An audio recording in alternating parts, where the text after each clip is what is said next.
कि जैसे जैसे मशीनें और स्मार्ट होती जाएंगी, हम इंसानों का क्या होगा। और यकीन मानिए, ये वो सवाल है जो आने वाले दशक में हम सबके दिमाग में घूमने वाला है। आज हम 3 ऐसे शब्दों को समझने की कोशिश करते हैं जो हमारे काम करने के तरीके को शायद हमेशा के लिए बदलने वाले हैं। डार्क फैक्ट्रीज, इंडस्ट्री 5.0 और कोबॉट्स। तो चलिए सबसे पहले बात करते हैं इस सबसे दिलचस्प और सच कहूं तो थोड़ा रहस्यमय लगने वाले शब्द की, डार्क फैक्ट्री। नहीं नहीं, इसका मतलब वो नहीं है जो शायद दिमाग में आ रहा है। डार्क फैक्ट्री का मतलब है एक ऐसी फैक्ट्री जहां सचमुच में लाइट बंद है, अंधेरा है। क्यों? क्योंकि जब वहां कोई इंसान है ही नहीं तो लाइट की जरूरत ही क्या है। अब जरा इस फर्क को देखिए। एक तरफ है हमारी जानी पहचानी फैक्ट्री जहां मशीनें हैं, लोग हैं, लाइट्स हैं, और दूसरी तरफ एक डार्क फैक्ट्री जहां सिर्फ मशीनें हैं और एआई सॉफ्टवेयर, बस और कुछ नहीं। सोचिए, जब इंसान ही नहीं तो कैंटीन, टॉयलेट, सेफ्टी गैप, इन सब की कोई जरूरत ही नहीं रह जाती। तो जाहिर है कंपनियां तो ये चाहेंगी ही, है ना। काम 24 घंटे, कोई ब्रेक नहीं, इंसानी गलतियों की कोई गुंजाइश नहीं, मतलब प्रॉफिट ही प्रॉफिट। लेकिन समाज के नजरिए से देखें तो यहाँ एक बहुत बड़ा सवाल खड़ा हो जाता है। वही सवाल कि इस कमाल की एफिशिएंसी की इंसानी कीमत क्या है।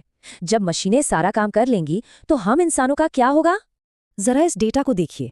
ये चौंकाने वाला है सच में। भारत में डिग्री होल्डर्स में बेरोजगारी है लगभग 29.3%, और जिनके पास कोई डिग्री नहीं है उनमें सिर्फ 3%।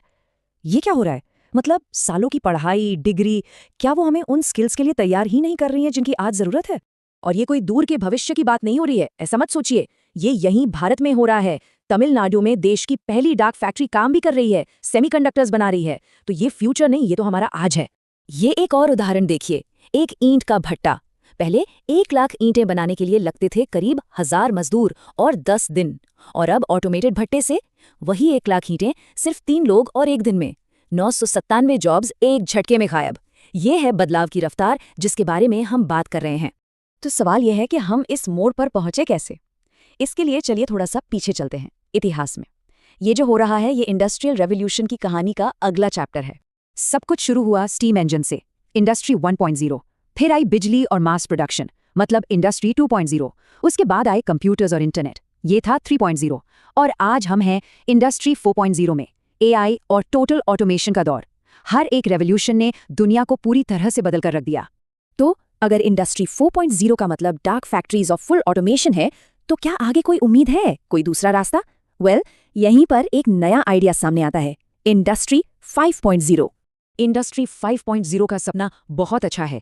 ये एक ऐसे भविष्य की बात करता है जहां इंसान और एडवांस्ड रोबोट्स मिलकर काम करेंगे, दुश्मन बनकर नहीं बल्कि पार्टनर बनकर। लेकिन ये एक सपना ही रह जाएगा अगर हमारे पास वो स्किल्ड लोग ही नहीं हैं जो इन मशीनों के साथ काम कर सके। सारा खेल स्किल्स का है। तो मतलब साफ है, इंडस्ट्री 5.0 का रास्ता हमारे एजुकेशन सिस्टम से होकर जाता है। हमें डिग्री से ज्यादा स्किल्स पर ध्यान देना होगा, रिसर्च पेपर्स पब्लिश करने से ज्यादा पेटेंट्स और असर दुनिया के इनोवेशन पर फोकस करना होगा। और सच तो ये है कि ये बदलाव अभी उतनी तेजी से नहीं हो रहा है। और ये सोचने की गलती बिल्कुल मत कीजिएगा कि ये सब सिर्फ फैक्ट्री वर्कर्स की कहानी है। नहीं, ये बदलाव हर जगह आ रहा है, उन जॉब्स में भी जिन्हें हम आज तक सबसे सेफ मानते थे। जैसे कि चीन में ड्राइवरलेस ट्रक्स सड़कों पर उतर चुके हैं। अब जरा भारत के बारे में सोचिए, यहाँ 10 लाख से भी ज्यादा ट्रक ड्राइवर्स हैं। सोचिए, जब ये ट्रक खुद चलने लगेंगे तो इन 10 लाख लोगों और उनके परिवारों का क्या होगा। Chartered accountants, call centre agents, delivery partners, यहाँ तक कि आर्टिस्ट और डिजाइनर्स, लगता था कि इनकी नौकरी को क्या खतरा। लेकिन एआई अब इन सब कामों में माहिर हो रहा है।